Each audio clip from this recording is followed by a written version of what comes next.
Olá! Hoje nós recebemos aqui no Pontos e Vistas a advogada Flávia Figliorini Lepic. Ela é especialista na questão de compliance, é conselheira da OAB São Paulo e presidente da Comissão de Compliance aqui na OAB. E também faz parte do Conselho do Centro de Estudos dos Advogados, o nosso CESA. Seja bem-vindo, doutora. Muito obrigada, Sergei. Uma honra estar aqui. Eu queria primeiro que você explicasse um pouco o que é esse compliance, essa governança, esse minimizar riscos, essa segurança. Quando que surgiu isso? De que forma isso? Isso tem lei para isso? Como é que funciona isso? De uma forma muito genérica, sim, ampla, e resumida, a gente falava-se de compliance, né, dentro de mercado financeiro há muitos anos, né? Essa expressão para dentro das empresas que não têm ligação quase com o exterior, não tem uma base lá fora, é muito recente. A gente pega mais ou menos, salvo o melhor juízo, 2010, quando se começou a falar, 2011, era uma coisa muito própria de quem lidava, né, com gestão de riscos, governança, compliance. Isso começou em outros países como Estados Unidos. Então, lá atrás, sempre acontece o fato e aí a gente tenta remediar com a legislação, que é o que aconteceu lá, né?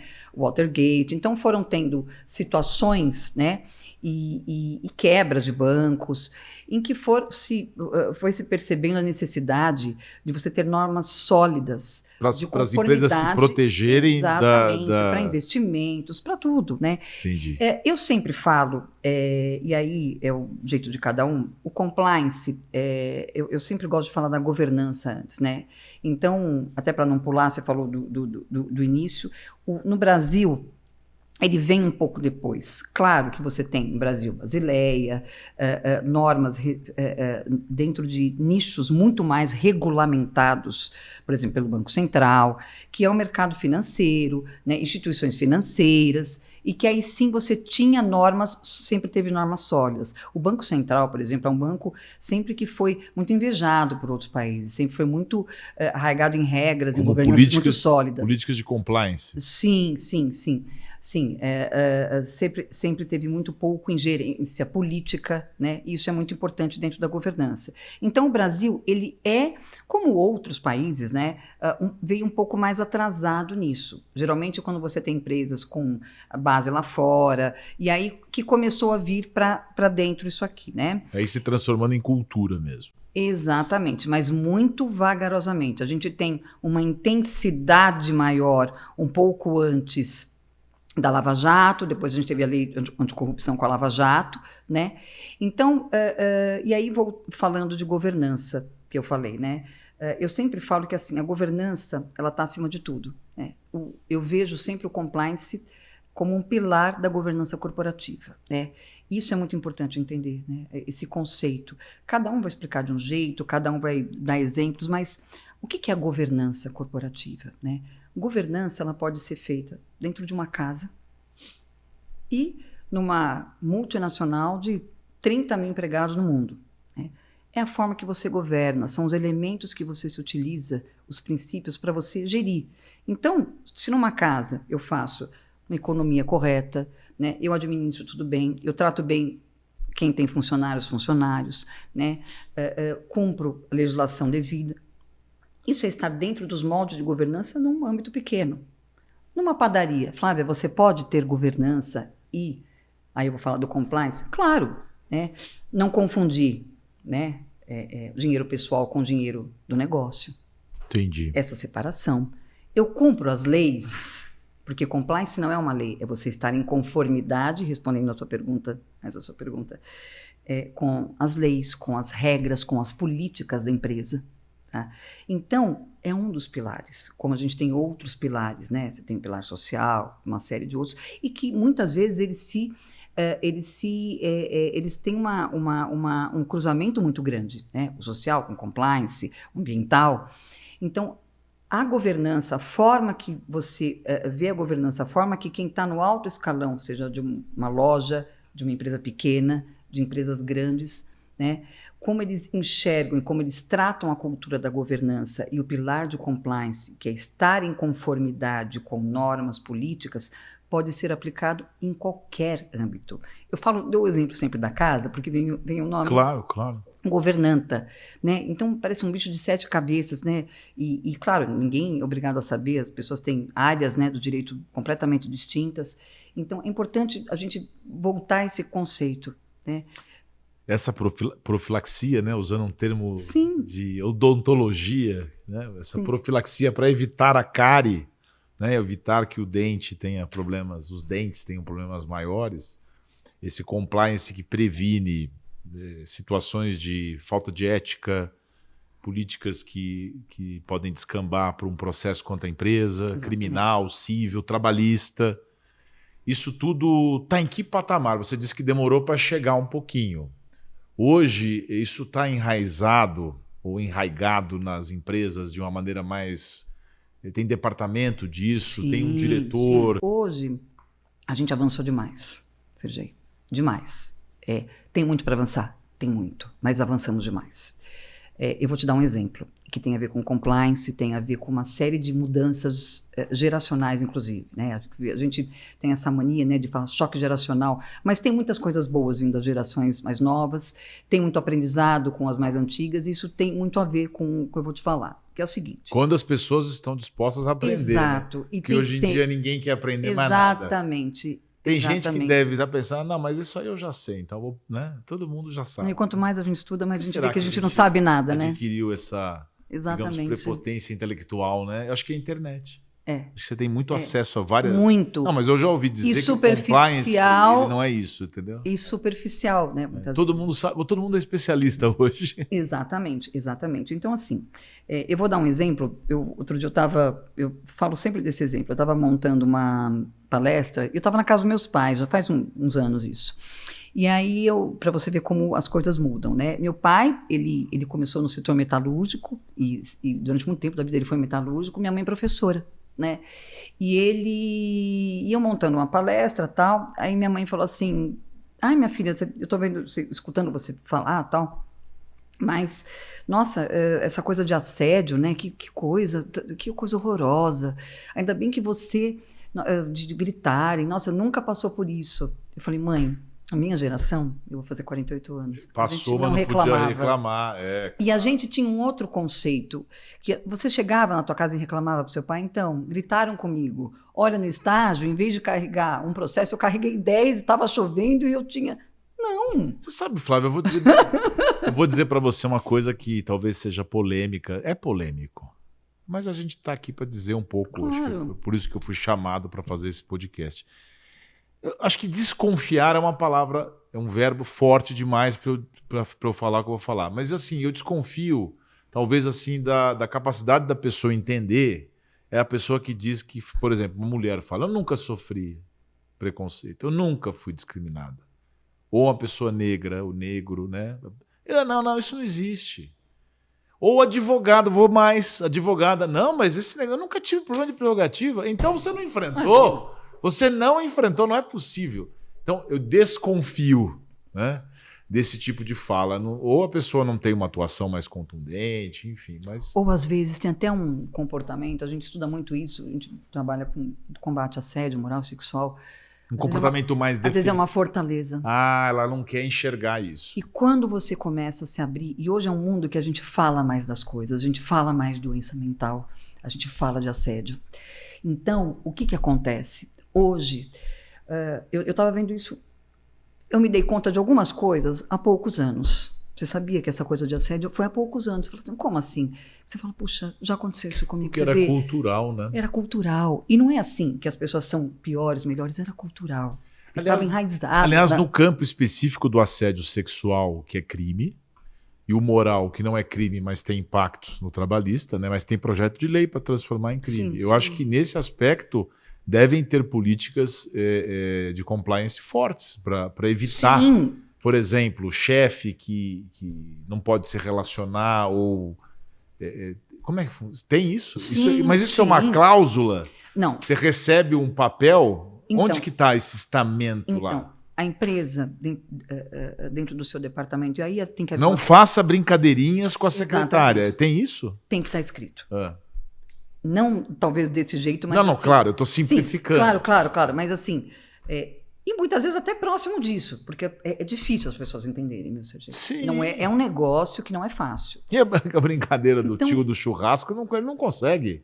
Ele não consegue. Sim. Por mais que tenha políticas, ele precisa falar. Sim. Ele não consegue chegar e ter uma coisa sóbria, porque ele foi educado assim, ele passou por isso. Exatamente. Ele também deve ter sido humilhado, né? E aí, o que é muito importante? Seja empresa pequena, empresa média, claro, quanto Pode maior a ter- pode empresa. Pode ter a tia do churrasco também. Também Né? sim, claro. Coitado do tio do churrasco. É um cara legal, vamos combinar. Ele não é esse cara tão. Mas ele precisa saber que ele pode estar cometendo tanto um crime O quanto. mundo mudou. É. Para, ele tem que chacoalhar, né? Eu tenho um amigo, o Solon, que me fala sempre assim, é síndrome de Gabriela, né? É um grande professor. O que é essa síndrome? Eu não conheço. Eu nasci assim, eu cresci assim, eu vou ser Eu assim. nunca não tinha ouvido Eu achei, isso. isso é sensacional. É, É o síndrome Solon de de Almeida Gabriela. Cunha. Foi professor nosso. Gabriela, que era Mackenzie, mais inclusive. ousada, que ela tinha dois maridos. É síndrome de Gabriela. Eu nasci assim, eu cresci assim, mas tem que largar essa síndrome, né? É. E aí, quando você falou de, Flávia, cadê a documentação? O que é feito? Deve haver uma comunicação. Recursos humanos, porque tem muito do trabalhista aqui. Recursos humanos, compliance, gestão de risco. Que, aliás, você também atua na área trabalhista, Sim, né? é a Você minha deve área ver primeira. bastante Assim, isso. Então, assim, o que acontece? Tem que haver uma comunicação, né? Então, você tem uma área de gestão de riscos, quais os riscos identificados aqui, né? Como é que a gente tem que lidar, assim, políticas de combate a assédio, políticas do que deve ser feito, do que não deve ser feito. Flávia, mas tá bom, a gente distribui um papelzinho aqui e tá tudo certo. Não. Porque tem consequências para a empresa, né? Não, você tem que dar treinamento também. Entendi. Porque não adianta só ler o papel. Hoje, se alguma coisa, né, de um determinado comportamento a cair na Justiça do Trabalho, por exemplo, A né, empresa é condenada. sempre É.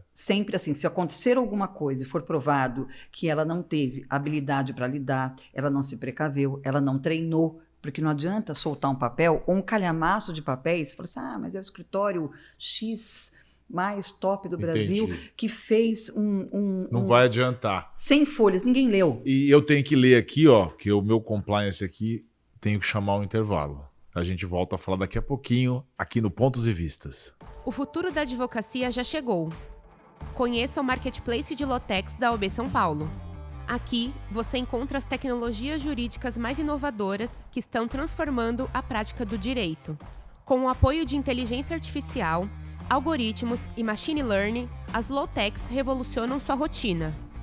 Facilitam consultas à legislação, otimizam a organização de documentos e melhoram a gestão de clientes e processos.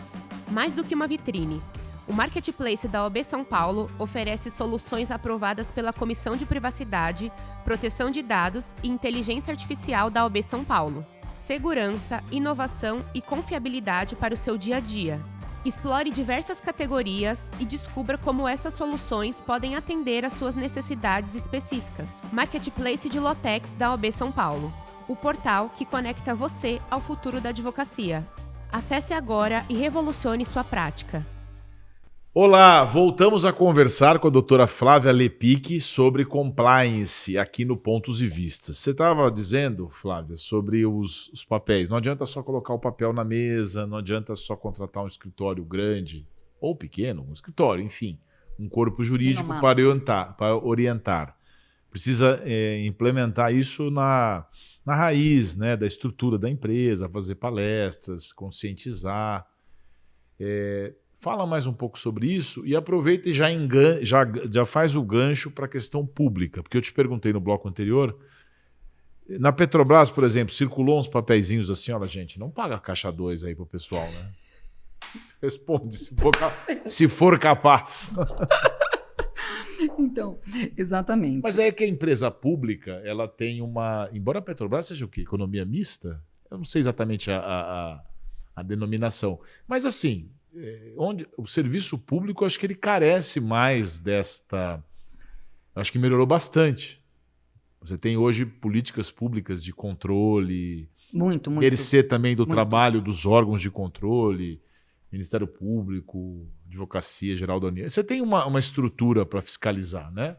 Mas ainda o Brasil tem um problema sério de fiscalização. Sim, Eu acho sim. que tem. E aí é mais difícil cultural, porque a empresa, digamos, é do povo, né? O maior acionista, pelo menos, é do povo. Então, é diferente de uma empresa privada que vai sentir na pele se um diretor for processado por assédio sexual, se um diretor fizer uma corrupção. Uma empresa pública já é assim, vamos ver de quem é a culpa, né?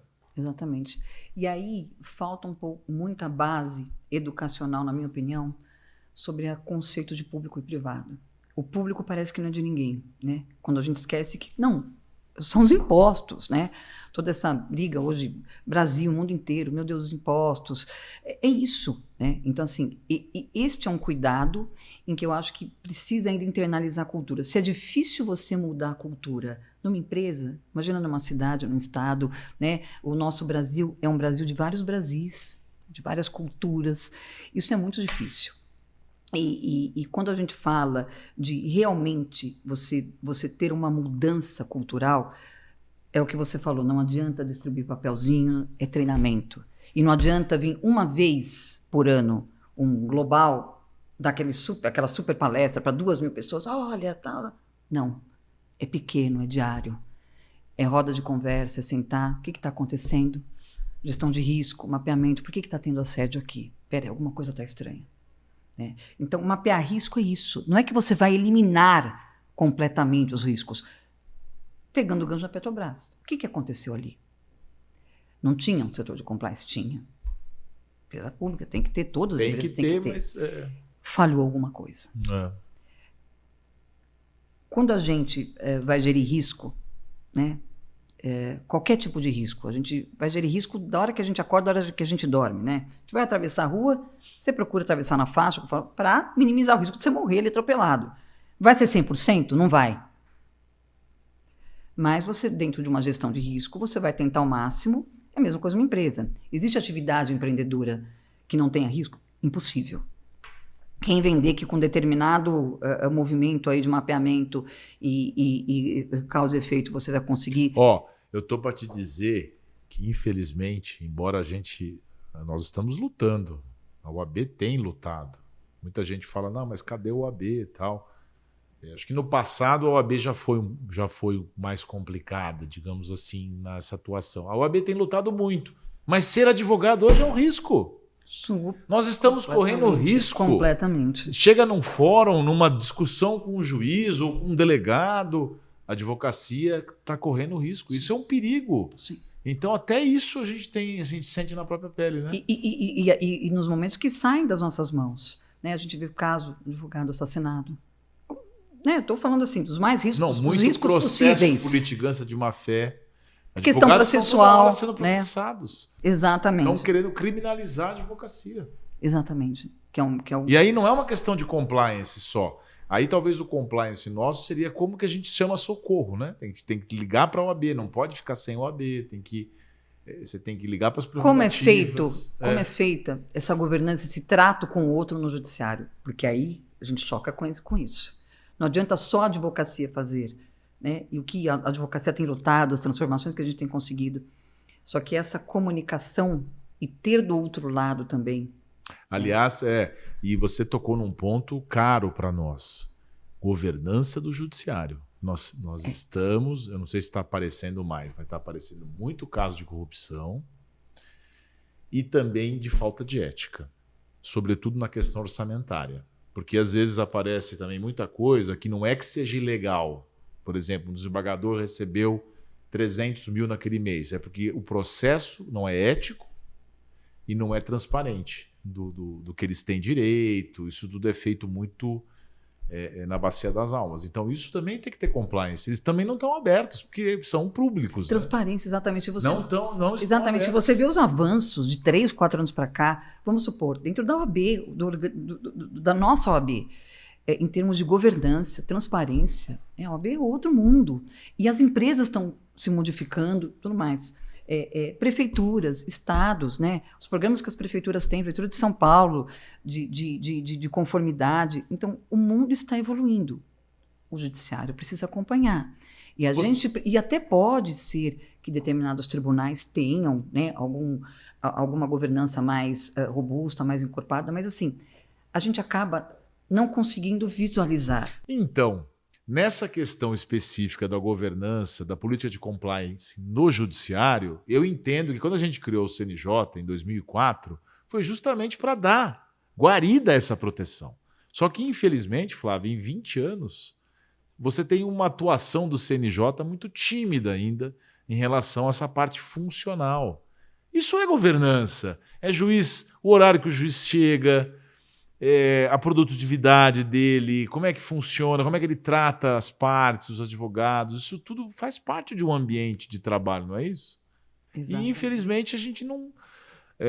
de 20 anos que foi a reforma, a emenda 45, para cá, você tem aí 30, 40 juízes punidos. É muito pouco nesse universo, você não acha? Sim, muito pouco. Isso me parece muito aquela coisa que quando a gente vai fazer um mapeamento numa empresa de 1.000 funcionários, aí você vai pegar o canal de denúncia, não, tá tudo bem, porque não tem uma denúncia. Não é possível que sejam só isso, esse número de juízes, né? O ser humano, ele é falível. A gente sabe que muitas coisas acontecem e esses meios, né, esses instrumentos que dão guarida à governança são muito importantes e a gente não tem o tom disso, a gente não tem a transparência disso. Como é feito as denúncias das mais diversas naturezas, né? E o CNJ ele abraça uma parte muito grande disso, né? Desse apoio. E isso é muito importante para o próprio juiz, para o próprio desembargador, próprio ministro, você ter desde um mapeamento, né, de uma pessoa, de um compliance officer dentro do judiciário. Né? É uma proteção para ele. Está aqui, esse tribunal fez tudo para evitar isso. Puxa, que bacana, aconteceu, vamos tratar esse caso. Né? Mas, assim como numa empresa, né, assim como numa empresa pública ou privada, em qualquer outro organismo, quando você demonstra isso, né, para dar uma satisfação, né, são funcionários públicos, tem que dar satisfação, né, para a comunidade, para a sociedade. E aí você vê que sempre tem uma ressalva, um entrave, exatamente. Algo exatamente. Corporativo que... eu fiquei pensando agora em termos de mudança. A gente tem acompanhado ultimamente algumas empresas públicas, inclusive de comunicação, mais especial a TV Globo, que acho que é a maior, Sim. E tem apresentado algumas situações de que a ética não foi cumprida e aquela pessoa é desligada. Eu acho que, de alguma forma, cada vez mais a lente de aumento Sim. tem buscado o comportamento de profissionais que são muito importantes e que, eventualmente, transgridam as regras da empresa, né? Sim. É isso também, Sim. né? Isso também é compliance? Sim, está dentro, completamente. E não adianta a gente ter um profissional extremamente técnico, com uma inteligência, né, privilegiada, se ele não tem um comportamento ético. E isso hoje vale mais um profissional que esteja dentro de uma conformidade, comportamento ético, né, e que não seja tão brilhante quando que é brilhante. Exatamente. Mas como é que você ensina ética? Né? Porque dizem que ética é fazer aquilo quando ninguém está vendo.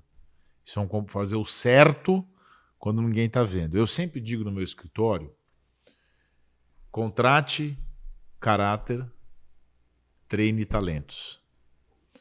Mas não é fácil, porque às vezes a pessoa tem talento e se não tiver o caráter não vai adiantar, porque ela vai te prejudicar. E às vezes a pessoa que tem caráter não tem talento, acontece também.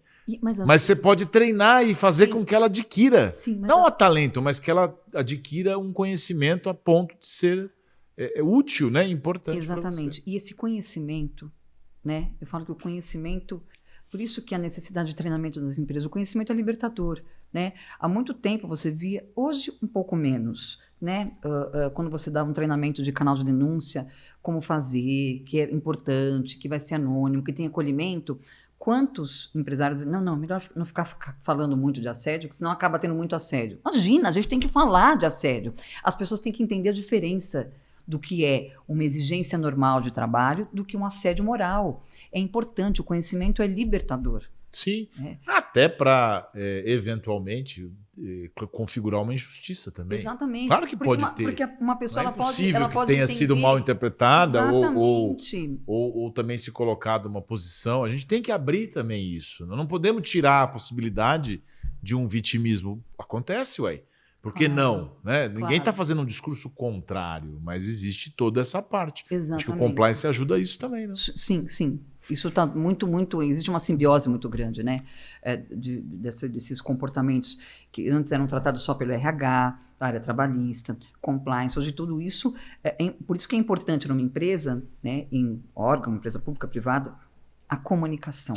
Falar sobre isso, né? Esses setores, eles irem aí conversando e aprenderem. E até o que você falou, que é uma coisa muito importante, você tocou, Flávia, as pessoas, sim, ou tem ética ou não tem.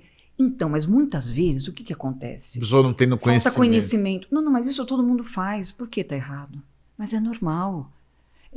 Mas recebem isso aqui. Não é? Peraí. Precisa. Né? Precisa ter conhecimento. O conhecimento é libertador, ele dá autonomia, liberdade de escolha. É muito importante. Eu entendo bem isso.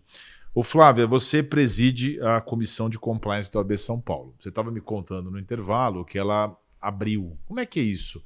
Nessa gestão, falando um pouco, né, do interno, né, nessa gestão você chamou mais gente? Como é que foi? Você estava me contando que no passado era diferente. Como é que foi esse processo de abertura da tua comissão? Não só da minha, como de várias, né? Certo. O que aconteceu com as comissões da OAB? Né? Você tinha antigamente um passado, claro, defeitos, qualidades, enfim. Sim, não precisamos apontar ninguém. Exatamente. Mas... Culturas. Exatamente. Até então tinha uma cultura mais fechada para as comissões. Então tinha uma escolha mais subjetiva de quem pertencia ou não.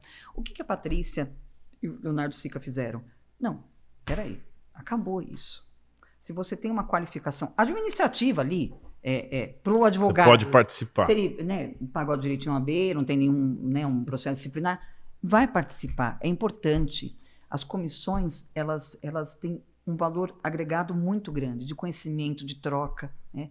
Quantas vezes a gente não vê troca? Olha, estou precisando de tal pessoa em tal função. Puxa, que legal. E é isso, desde empregabilidade, pela comissão. Sem aquela coisa do apadrinhamento. Exato. Oportunidade de participar de palestra. De palestra. Por exemplo, na comissão de compliance. Isso está acontecendo mesmo? Muito. Tá. Eu não esqueço uma vez, faz uns 3 anos, começo da gestão da Patrícia, e o Léo falou para mim o seguinte, o Leonardo Sica, mas que loucura isso, né? O que está acontecendo? Puxa, mas por que essas pessoas não podem participar? Eu falei, pois é, Léo. Antigamente tinha isso, essa coisa política, disso, aqui, nas comissões. Não existe, não importa se você era adepto a uma linha de gestão ou outra. A OAB é da advocacia. Ô Flávia, sabe por quê? Eu acho que é o seguinte, porque no passado eu ouvia muito isso. Política da OAB é uma questão de lealdade. E eu dizia, não, lealdade é uma questão de caráter. Política da OAB é uma questão de princípios, de ética. Tem nada a ver com lealdade. Exatamente. Eu posso ser leal a você e discordar de você e gostar de outro, e enfim, faz parte da vida. Exatamente. Só que aí é uma cultura que a gente falou no começo do programa, que é aquela coisa patriarcal. A gente ainda tem isso. Sim. O dirigente, o ser humano ainda busca salvadores, ainda busca aquela coisa mítica de alguém que vai salvar. Ninguém vai salvar ninguém. Né? A gente tem que criar ambientes profissionais, ambientes éticos, para criar uma cultura diferente. Para daqui 10, 15 anos a gente colher. Exatamente. As comissões têm que oportunizar isso, oportunizar a participação, conhecimento, isso, né? Olha, eu adoraria ficar com você mais tempo conversando, mas a gente tem uma limitação. A gente já se conhece seu marido, Fábio Lepic, meu amigo, manda um abraço para ele. E eu gostei muito que você participou. E parabéns pelo seu trabalho. E que a gente possa conversar outras vezes sobre compliance e outros assuntos da tua área, que é trabalhista também. Obrigada, foi um prazer estar aqui. Um prazer muito grande. E foi um prazer imenso ter você aqui comigo e com a Flávia nesse episódio do Pontos e Vistas, que é um podcast de iniciativa da OAB de São Paulo. Até o próximo.